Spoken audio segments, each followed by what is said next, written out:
ओम शांति 11 मार्च 2025 प्रातः मुरली बाबा कहउछंती मिठे बचे बाबा तुम मानकु सुख शांतिर दुनिया को नहीं जिबा पई आसिछंती।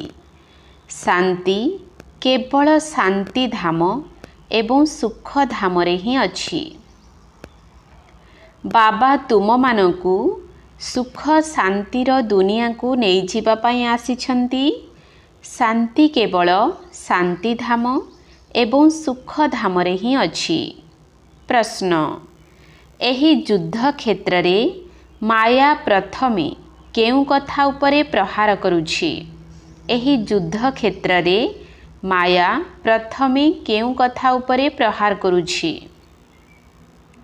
उत्तर निश्चय उपरे। पुरुषार्थ करू करू माया प्रथमे निश्चय को भांगी देउछि। सेथिपाई पिलामाने हारी जाउछंती। जदि पक्का निश्चय रहिबो जे बाबा जे समस्तंकर दुख हरण करी सुख देउछंती से ही हमको श्रीमत देउछंती एवं सृष्टिर आदि मध्य अंतर ज्ञान सुनाउछंती, तेबे माया ठारू केबे भी पराजित होई परिबे नहीं। गीत इस पाप की दुनिया से कहीं दूर ले चले। ओम शांति। कहा पाई कहउछंती केउ आड़े नहीं चल, केमिति नहीं चल, एहा दुनिया रे केही भी जानती नहीं। तुमे ब्राह्मण कुलभूषण पिला माने पुरुषार्थर क्रमानुसारे जानिछ। तुमे जानिछ एहांक भितरे जे प्रवेश करी आमको तांक निजर एवं रचनार आदि मध्य अंतर ज्ञान सुनाउछंती से समस्तंकर दुख हरण करी समस्तंकु सुखदायी करुछंती। एहा किछि नुआ कथा नुही। बाबा कल्प कल्प आसंती एवं समस्तंकु श्रीमत दियंती। पिला माने जानती जे बाबा मध्य सही अटंती। आमे मध्य सही कल्प पूर्वर तांकर संतान अटू। तुम मानकु एही निश्चय हेबा दरकार। बाबा कहउछंती मु पिला मानकु सुख धाम शांति धाम को नहीं जिबा पई आसिछि, किंतु माया निश्चय कराई देउ नहीं। सुख धाम को जाऊ जाऊ पुणी हराई देउछि। एहा युद्ध क्षेत्र अटे ना। दुनिया रे हेला बाहुबलर युद्ध, एहा हेला जोग बलर युद्ध। जोग बल बहुत नामी ग्रामी, सेथिपाई समस्ते जोग जोग कही चलीछंती। तुमे एही जोग को कल्परे थरे ही शिखुछ। बाकी दुनिया रे तो अनेक प्रकार हट जोग इत्यादि शिखाउछंती। एहा सेमानकु जणा नहीं जे बाबा केमिति आसी राजयोग शिखाउछंती। सेमाने तो प्राचीन राजयोग शिखाई पारिबे नहीं। तुमे पिला माने भल भाबरे जानिछ जे ये सही बाबा जी राजयोग शिखाउछंती, जहांको समस्ते मने पकाउछंती। हे पतित पावन आस, एपरि स्थान को नहीं चल जेउठी शांति थिबो। किंतु शांति अछि केवल शांति धाम सुख धाम रे। दुख धाम रे शांति केउठु आसिला? शांति नाही बोली तो ड्रामा अनुसारे बाबा शांति धाम को नहीं जिबा पई आसुछंती। एहा हेला दुख धाम। एठारे दुख ही दुख। दुखर पहाड़ खसिबा को जाउछि। जेते भी बड़ धनवान हुअन्तु बा किछि भी हुअन्तु, किछि ना किछि दुख तो लागी रहिछि। तुमे पिला माने जानिछ जे आमे मिठा बाबांक साथी रे बसिछु। जेउ बाबा एबे आसिछंती। ड्रामार रहस्य को मध्य एबे तुमे ही जानुछ। बाबा एबे आसिछंती आमको साथी रे नहीं जिबे। बाबा आम संतान मानकु कहउछंती, कारण से आम आत्मा मानकर बाबा अटंती ना। जहांक पई गायन रहिछि आत्मा परमात्मा अलग रहे बहुकाल। शांति धाम रे सब आत्मा माने साथी रे रुहंती। एबे बाबा तो आसिछंती, बाकी से केतेक आत्मा रहिछंती सेमाने मध्य उपरु तलकु आसिबारे लागिछंती। एठारे बाबा तुमको केते कथा बुझाउछंती, घर को जाई तुमे से सबु कथा भूली जाउछ। कथा तो बहुत सहज।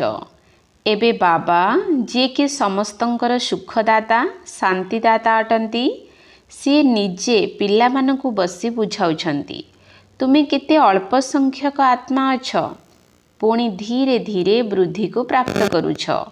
बाबांक साथी रे तुमर गुप्त स्नेह रहिछि, केउठी भी थाओ तुम बुद्धि रे रहिबो। बाबा मधुबन रे बसिछंती। बाबा कहउछंती मते सेठारे अर्थात परम धाम रे मने पकाओ। तुमर मध्य निवास स्थान परम धाम अटे, तेबे निश्चय बाबा मने पड़िबे। जहांकु कुहंती तुमे माता पिता, से निश्चित भावरे एबे तुम मानक पाखकु आसिछंती। बाबा कहउछंती मो तुमको नेई जीवाकु आसिछि। रावण तुमको पतित तमह प्रधान करि देइछि, एबे सतो प्रधान पवित्र हेबाकु पड़िबो। पतित किपरि घर को जाई परिबे, पवित्र तो निश्चय हेबाकु पड़िबो। एबे जणे भी मनुष्य सतो प्रधान नुहंती। एहा हेला तमह प्रधान दुनिया। एहा मनुष्य मानकर ही कथा। मनुष्य मानक पाई ही सतो प्रधान सतो रजह तमहर रहस्य बुझा जाउछि। बाबा पिला मानकु ही बुझाउछंती। एहा तो बहुत सहज। तुमे आत्मा माने निज घरे थिलो, सेठारे तो सबु पवित्र आत्मा माने रुहंती, अपवित्र तो रही पारिबे नाही। तार नाम ही हेला मुक्तिधाम। एबे बाबा तुमको पवित्र करी घर को पठाई देउछंती, पुणी तुमे पाठ बजाइबा पाई सुखधाम को आसुछ। सतो रजह तमहरे तुमे ही आसुछ। डाकुछंती मध्य। बाबा आमको सेठाकु नेई चल जेउठी शांति अछि। साधु संत आदि काहाकु भी जना नहीं जे शांति केउठी मिली परिबो। एबे तुमे जानिछ सुख शांति आमको केउठी मिलिबो। बाबा एबे आमको 21 जन्मर सुख देबा पाई आसिछंती। बाकी जो आत्मा माने पछरे आसुछंती, सेमानको मुक्ति देबा पाई आसिछंती।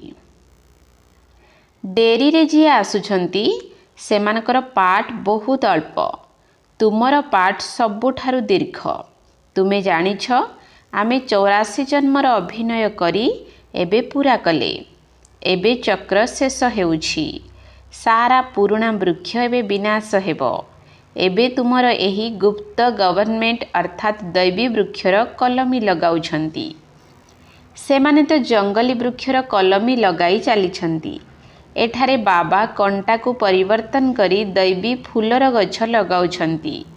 ताहा मध्य गवर्नमेंट, एहा मध्य गुप्त गवर्नमेंट। से कौन करुछंती एवं इए कौन करुछंती, उभयंक मध्यरे पार्थक्य देख केते। सेमाने तो किछि बुझी नाहंती। वृक्षर कलमी लगाउछंती। सही जंगली गछ तो अनेक प्रकारर अछि। किए केउ प्रकारर किए केउ प्रकारर चारा लगाउछंती। एबे बाबा पिला मानकु पुणी देवता करुछंती। तुमे सतो प्रधान देवता थिल, पुणी 84 जन्मर चक्र लगाई तमो प्रधान होई जाइछ। केही सदाकाल पाई सतो प्रधान रहिबा संभव नुहे। प्रत्येक जिनिस नुआरु पुरुणा हुए। तुमे 24 क्यारेट सुना थिल, वर्तमान 9 क्यारेट सुनार गहना होई जाइछ। पुणी 24 क्यारेट हेबाकु पड़िबो। आत्मा सबु एहीपरि होई जाइछंती ना, जेपरि सुना सेहीपरि गहना हुए। एबे समस्त आत्मा कला श्यामल अर्थात पतित होई जाइछंती। इज्जत रखिबा पाई कला अक्षर न कही श्यामल कहउछंती। आत्मा सतो प्रधान पवित्र थिला, पुणी केते खाद पड़ी जाइछि। एबे पुणी पवित्र हेबा पाई बाबा जुक्ति मध्य बताउछंती। एहा हेला जोग अग्नि। एथिरे ही तुमर खाद बाहरी जीवो। बाबांकु याद करिबाकु पड़िबो। बाबा निजे कहउछंती मोते एही परि मने पकाओ। पतित पावन मो ही अटे। ତୁମକୁ ଅନେକ ଥର ମୁଁ ପତିତରୁ ପବିତ୍ର କରିଛି, ଏହା ମଧ୍ୟ ତୁମେ ଜାଣିନଥିଲ। ଏବେ ତୁମେ ବୁଝୁଛ। ଆଜି ଆମେ ପତିତ ହୋଇଛୁ, କାଲି ପୁଣି ପବିତ୍ର ହେବୁ। ସେମାନେ ତ କଳ୍ପର ଆୟୁଷ ଲକ୍ଷ ଲକ୍ଷ ବର୍ଷ ଲେଖି ଲୋକମାନଙ୍କୁ ଘୋର ଅନ୍ଧକାରରେ ପକାଇ ଦେଇଛନ୍ତି। ବାବା ଆସି ସବୁ କଥା ଭଲ ଭାବରେ ବୁଝାଉଛନ୍ତି। ତୁମେ ପିଲାମାନେ ଜାଣିଛ, ଆମକୁ ପଢ଼ାଇଲା ବାଲା କିଏ? ସ୍ୱୟଂ ଜ୍ଞାନର ସାଗର, ପତିତ ପାବନ, ସିଏ ହିଁ ସମସ୍ତଙ୍କର ସଦ୍ଗତିଦାତା ଅଟନ୍ତି। ମନୁଷ୍ୟ ଭକ୍ତି ମାର୍ଗରେ କେତେ ମହିମା ଗାୟନ କରୁଛନ୍ତି, କିନ୍ତୁ ତାହାର ଅର୍ଥ କିଛି ବୁଝୁନାହାନ୍ତି। ଏକାବେଳେ ସମସ୍ତଙ୍କୁ ମିଶାଇ ସ୍ତୁତି କରିଥାନ୍ତି, ଯେପରି ଗୁଡ଼ଧାନୀ ଅର୍ଥାତ୍ ଖେଚୁଡ଼ି ତିଆରି କରିଥାନ୍ତି ନା। ଯିଏ ଯେପରି ଶିଖାଇଛନ୍ତି ସେହିପରି ଅଭ୍ୟାସ କରି ଦେଇଛନ୍ତି। ଏବେ ବାବା କହୁଛନ୍ତି, ଯାହା କିଛି ଶିଖିଛ ସେ ସବୁ କଥା ଭୁଲିଯାଅ। ଜୀବିତ ଅବସ୍ଥାରେ ହିଁ ମୋର ହୁଅ। ଗୃହସ୍ଥ ବ୍ୟବହାରରେ ରହି ଯୁକ୍ତି ଅର୍ଥାତ୍ ଶ୍ରୀମତ ଅନୁସାରେ ଚାଲିବାକୁ ହେବ। କେବଳ ବାବାଙ୍କୁ ହିଁ ମନେ ପକାଇବାକୁ ହେବ। ସେମାନଙ୍କର ତ ହେଉଛି ହଟ୍ ଯୁଗ, ତୁମେ ହେଉଛ ରାଜଯୋଗୀ। ଘର ଲୋକଙ୍କୁ ମଧ୍ୟ ଏପରି ଶିକ୍ଷା ଦେବା ଉଚିତ। ତୁମର ଚଳଣୀକୁ ଦେଖି ସେମାନେ ମଧ୍ୟ ଅନୁକରଣ କରିବେ। କେବେ ପରସ୍ପର ମଧ୍ୟରେ ଲଢ଼େଇ ଝଗଡ଼ା କର ନାହିଁ। ଯଦି ଲଢ଼େଇ କରିବ ତେବେ ଅନ୍ୟମାନେ କ'ଣ ଭାବିବେ? ଏମାନଙ୍କ ମଧ୍ୟରେ ତ ବହୁତ କ୍ରୋଧ ଅଛି। ତୁମମାନଙ୍କ ପାଖରେ କୌଣସି ପ୍ରକାରର ବିକାର ନ ରହୁ। ମଣିଷର ବୁଦ୍ଧିକୁ ଭ୍ରଷ୍ଟ କଲାବାଲା ହେଉଛି ବାୟସ୍କୋପ। ତାହା ଯେପରି ନର୍କ ସମାନ ଅଟେ। ସେଠାକୁ ଗଲେ ହିଁ ବୁଦ୍ଧି ଭ୍ରଷ୍ଟ ହୋଇଯାଏ। ଦୁନିଆ କେତେ ଖରାପ। ଗୋଟିଏ ପଟେ ଗଭର୍ଣ୍ଣମେଣ୍ଟ ନିୟମ କରୁଛି କି 18 ବର୍ଷ ଭିତରେ କେହି ବିବାହ କରିପାରିବେ ନାହିଁ, କିନ୍ତୁ ବହୁତ ବାହାଘର ହେଉଛି। ଛୋଟଙ୍କୁ ମଧ୍ୟ କୋଳରେ ବସାଇ ବିବାହ କରାଇଥାନ୍ତି। ଏବେ ତୁମେ ଜାଣୁଛ, ବାବା ଆମକୁ ଏହି ଛି ଛି ଦୁନିଆରୁ ନେଇଯାଉଛନ୍ତି। ଆମକୁ ସ୍ୱର୍ଗର ମାଲିକ କରୁଛନ୍ତି। ବାବା କହୁଛନ୍ତି, ନଷ୍ଟ ମୁହା ହୁଅ, କେବଳ ମୋତେ ମନେ ପକାଅ। କୁଟୁମ୍ବ ପରିବାରରେ ରହି ମଧ୍ୟ ମୋତେ ମନେ ପକାଅ। କିଛି ପରିଶ୍ରମ କଲେ ତ ବିଶ୍ୱର ମାଲିକ ହେବ ନା। ବାବା କହୁଛନ୍ତି, କେବଳ ମୋତେ ମନେ ପକାଅ ଏବଂ ଆସୁରୀ ଗୁଣ ଛାଡ଼। ପ୍ରତ୍ୟେକ ଦିନ ରାତିରେ ନିଜର ଚଳଣୀର ହିସାବ ଯାଞ୍ଚ କର। ଏହା ହିଁ ତୁମର ଧନ୍ଦା ଅଟେ। ଏହିପରି ବ୍ୟାପାର କେହି କ୍ୱଚିତ୍ କରନ୍ତି। ଗୋଟିଏ ସେକେଣ୍ଡରେ ବାବା କାଙ୍ଗାଳରୁ ମୁକୁଟଧାରୀ କରୁଛନ୍ତି। ଏହା ଯାଦୁ ଅଟେ ନା। ଯିଏ ଆମକୁ ଯୋଗ ବଳ ଦ୍ୱାରା ପତିତରୁ ପବିତ୍ର କରୁଛନ୍ତି, ଏପରି ଯାଦୁଗରଙ୍କର ତ ହାତ ଧରି ନେବା ଉଚିତ, ଅର୍ଥାତ୍ ସଦା ସାଥିରେ ରହିବା ଉଚିତ। ଅନ୍ୟ କେହି ବି ଏହିଭଳି କରିପାରିବେ ନାହିଁ। ଗଙ୍ଗା ଦ୍ୱାରା କେହି ପବିତ୍ର ହୋଇପାରିବେ ନାହିଁ। ତୁମ ପିଲାମାନଙ୍କ ପାଖରେ ଏବେ କେତେ ଜ୍ଞାନ ଅଛି। ତୁମ ଭିତରେ ଖୁସି ରହିବା ଦରକାର କି ବାବା ପୁଣି ଆସିଛନ୍ତି। ଦେବୀମାନଙ୍କର କେତେ ଚିତ୍ର ଆଦି ତିଆରି କରୁଛନ୍ତି। ସେମାନଙ୍କୁ ସ୍ଥୂଳ ଅସ୍ତ୍ରଶସ୍ତ୍ର ଆଦି ଦେଇ କେତେ ଭୟଙ୍କର କରିଦେଉଛନ୍ତି। ବ୍ରହ୍ମାଙ୍କୁ ମଧ୍ୟ କେତେ ଭୁଜା ଦେଇଛନ୍ତି। ଏବେ ତୁମେ ବୁଝୁଛ, ବ୍ରହ୍ମାଙ୍କର ଭୁଜା ତ ଲକ୍ଷ ଲକ୍ଷ ହେବ। ଏତେ ସବୁ ବ୍ରହ୍ମା କୁମାର କୁମାରୀ ବାବାଙ୍କର ରଚନା ଅଟନ୍ତି ନା। ତେଣୁ ଏମାନେ ସମସ୍ତେ ପ୍ରଜାପିତା ବ୍ରହ୍ମାଙ୍କର ଭୁଜା ଅଟନ୍ତି। ଏବେ ତୁମେ ହେଉଛ ରୂପ ବସନ୍ତ ଅର୍ଥାତ୍ ଯୋଗୀ ଜ୍ଞାନୀ ସନ୍ତାନ। ତୁମ ମୁଖରୁ ସର୍ବଦା ଜ୍ଞାନରତ୍ନ ବାହାରିବା ଉଚିତ। କେବଳ ଜ୍ଞାନରତ୍ନ ବିନା ଆଉ କିଛି କଥା ନାହିଁ। ଏହି ରତ୍ନଗୁଡ଼ିକର କେହି ମୂଲ୍ୟାଙ୍କନ କରିପାରିବେ ନାହିଁ। ବାବା କହୁଛନ୍ତି, ମନ୍ମନା ଭବ। ବାବାଙ୍କୁ ମନେ ପକାଅ, ତେବେ ଦେବତା ହୋଇଯିବ। ଆଚ୍ଛା, ରାତ୍ରି କ୍ଲାସ୍ 11/3/68। ତୁମ ପାଖକୁ ପ୍ରଦର୍ଶନୀ ଉଦ୍ଘାଟନ କରିବାକୁ ବଡ଼ ବଡ଼ ଲୋକମାନେ ଆସୁଛନ୍ତି। ସେମାନେ କେବଳ ଏତିକି ବୁଝୁଛନ୍ତି କି ଭଗବାନଙ୍କୁ ପାଇବା ପାଇଁ ଏମାନେ ଭଲ ଉପାୟ ବାହାର କରିଛନ୍ତି। ଯେପରି ଭଗବାନଙ୍କୁ ପାଇବା ପାଇଁ ସତ୍ସଙ୍ଗ ଆଦି କରିଥାନ୍ତି, ବେଦ ପାଠ କରିଥାନ୍ତି, ସେହିପରି ଏମାନେ ଏହି ରାସ୍ତା ଧରି ନେଇଛନ୍ତି। ବାକି ଏକଥା ବୁଝୁନାହାନ୍ତି କି ଭଗବାନ ଏମାନଙ୍କୁ ପଢ଼ାଉଛନ୍ତି। केवल एतिकी बुझुछंती एमाने भल कर्म करुछंती, पवित्रता अछि एवं भगवान को साथी रे मिसाउछंती। एही देवी माने भल रास्ता बाहर करिछंती। बास जहाँक द्वारा उद्घाटन करा जाउछि सी तो निजको बहुत बड़ भावंती। केही बड़ बड़ लोक भावंती जे बाबा जने महान पुरुष अटंती, तांको साथी रे जाई मिसिबा। बाबा तो कहउछंती प्रथमे तांकर फॉर्म पूरण करी मधुबन पठाओ। प्रथमे तो तुमे पिला माने तांको बाबांकर संपूर्ण परिचय दियो। परिचय बिना आसी कौन करिवे? शिव बाबांक साथी रे सेते बेले मिसी पारिबे जेबे प्रथमे पूरा निश्चय हेबो। बिना परिचय रे मिसिले कौन करिवे? केही केही धनवान आसी थांती, भावंती आमे यांकु किछि देबा। केही गरीब गोटिए टंका देउछंती, साहुकार 100 टंका देउछंती। गरीबंकर गोटिए टंका मूल्यवान होई जाउछि। साहुकार माने तो यथार्थ रूप रे केबे जोगयुक्त होई रही पारिबे नाही। सेमाने आत्म अभिमानी होई पारिबे नाही। प्रथमे तो पतितरु पावन किपरि हेबाकु पड़िबो ताहा सेमानकु लेखि करी देबाकु हेबो। तमः प्रधानरु सतो प्रधान हेबाकु पड़िबो। एथिरे प्रेरणा आदिर किछि कथा नाही। बाबा कहउछंती मामेकम याद कर, तेबे कलंकी बाहरी जीवो।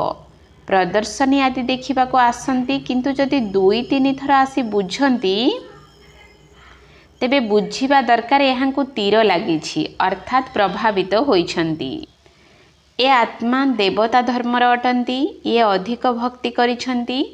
जदिउ काहाकु भल लागुछि किंतु लक्ष्य को जानी पारु नाहंती, तेबे से केउ कामकु? तुमे पिला माने एहा जानिछ जे ड्रामा घुरी चलीछि। जहा किछि हेउछि बुद्धि द्वारा बुझी पारुछ कौन हेउछि। तुम मानक बुद्धि रे चक्र घुरी चलीछि, पुनरावृत्ति होई चलीछि। जी जहा करिथिले से सही परि करूछंती। बाबा काहाठारु नेबे न नेबे तांक हातरे अछि। जदिउ एबे सेंटर आदि खोलुछंती, पैसा कामरे आसुछि। जेबे तुमर प्रभाव जना पड़िजिवो, पुणी बाबा पैसा नहीं कौन करिवे? मूल कथा हेउछि पतितरु पवित्र हेबा। ताहा तो बड़ कष्टकर कथा। तेणु सही पुरुषार्थ रे लागि जिबा दरकार। आमको तो बाबांको याद करिवार अछि। रुटी खाओ, बाबांको याद करो। बुझिबा दरकार प्रथमे आमे बाबांक ठारु वर्षा तो नेबा। मु आत्मा अटे एहा पक्का करिबा उचित। एपरि जदि केही पुरुषार्थी आत्मा आगको आसीबे तेबे तीव्र बेगरे आगको जाई परिबे। वास्तव रे तुमे पिला माने सारा विश्व को जोग बल द्वारा पवित्र करूछ। तेणु तुम मानकु केते निशा रहिबा दरकार। मूल कथा हेउछि पवित्रता। एठारे पाठ भी पढ़ा जाउछि एवं पवित्र मध्य हेबाकु पड़िबो। ता सहित स्वच्छ मध्य रहिबाकु हेबो। बुद्धि रे आउ कोनोसी कथा मने रहिबा दरकार नाही। पिला मानकु बुझा जाउछि अशरीरी हुओ। एठाकु तुमे पाठ करिबाकु आसीछ। समस्तंकु निज निजर पाठ करिबार ही अछि। एही ज्ञान बुद्धि रे रहिबा दरकार। सीढ़ी चित्र संबंध रे मध्य तुमे बुझाई पारिबो। रावण राज्य ही पतित, राम राज्य ही पावन अटे। पुणी पतितरु पावन किपरि हेबे? एही सबु कथारे रमण करिबा दरकार। एहाकु ही विचार सागर मंथन कुहा जाए। 84 चक्र स्मृति रे आसीबा दरकार। बाबा कहिछंती मते मने पकाओ। एहा ही रूहानी यात्रा। बाबांक याद रे ही विकर्म विनाश होई थाए। अंधश्रद्धार सह तीर्थयात्रा द्वारा तो आहुरी विकर्म होई थाए। सेमानकु कुह एही ज्ञान ताबीज अटे। एहाकु बुझिले सबु दुख दूर होई जिवो। ताबीज ही दुख दूर हेबा पाई पिंधि थांती। अच्छा मीठा मीठा सिकिल धे संतान मानक प्रति माता पिता बाप दादांकर मधुर स्नेह संपन्न शुभेच्छा एवं सुप्रभात। आत्मिक पितांकर आत्मिक संतान मानकु नमस्ते। आत्मिक संतान मानकर आत्मिक बाप दादांकु नमस्ते नमस्ते नमस्ते सुप्रभात। धारणा पाई मुख्य सार 1 नंबर पॉइंट। नष्टमोहा होई बाबांकु स्मरण करने हेब।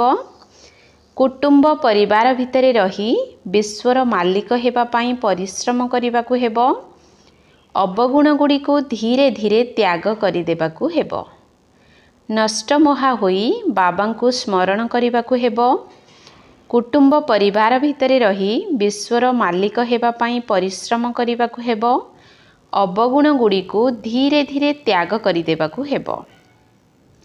2 नंबर पॉइंट, निजर चाली चलणी को एपरी करबाकू हेब जेपरी समस्त देखिबे एवं अनुकरण करिवे। भितरे कौनसी विकार न रहू, निजको एही भली परखिबाकू हेब। निजर चाली चलणी को एपरी करबाकू हेब जेपरी समस्त देखिबे एवं अनुकरण करिवे। भितरे कौनसी विकार न रहू, निजको एही भली परखिबाकू हेब। वरदान, डबल सेवा द्वारा अलौकिक शक्तिर साक्षात्कार कराउथिबा विश्व सेवाधारी भव। डबल सेवा द्वारा अलौकिक शक्तिर साक्षात्कार कराउथिबा विश्व सेवाधारी भव। जेपरी बाबांकर स्वरूप विश्व सेवक अटे, सेहीपरि तुमे माने भी विश्व सेवाधारी अट। तेणु शरीर द्वारा स्थूल सेवा करिबा समय मध्य संकल्प द्वारा विश्व परिवर्तनर सेवारे तत्पर रुह। गोटिए समय शरीर द्वारा एवं मन द्वारा एकाठी सेवा हेबा दरकार। जो माने मानसिक सेवा एवं कर्मणा सेवा एकाठी करिथांती, सेमानक द्वारा सम्मुखरे थिबा आत्मा मानकु अनुभव बा साक्षात्कार होइथाए जे इए कौनसी अलौकिक शक्ति अटंती। सेथिपाई एही अभ्यास को स्वाभाविक एवं निरंतर कर। मानसिक सेवा बा संकल्प शक्ति द्वारा सेवा करिबा पाई विशेष करी एकाग्रतार अभ्यास को बढ़ाओ।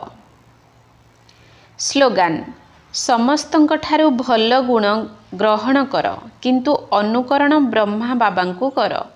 समस्तंक ठारू भल गुण ग्रहण कर किंतु अनुकरण ब्रह्मा बाबांकु कर।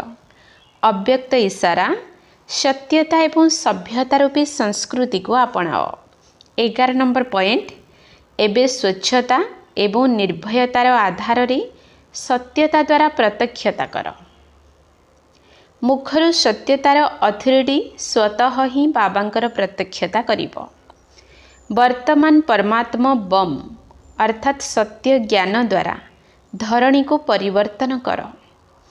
एहार सहज साधन हेला सर्वदा मुखरे बा संकल्परे निरंतर माला परी परमात्मा स्मृति रही थाउ। समस्तंक अंतर रे गोटे ही धुन थाउ, मेरा बाबा।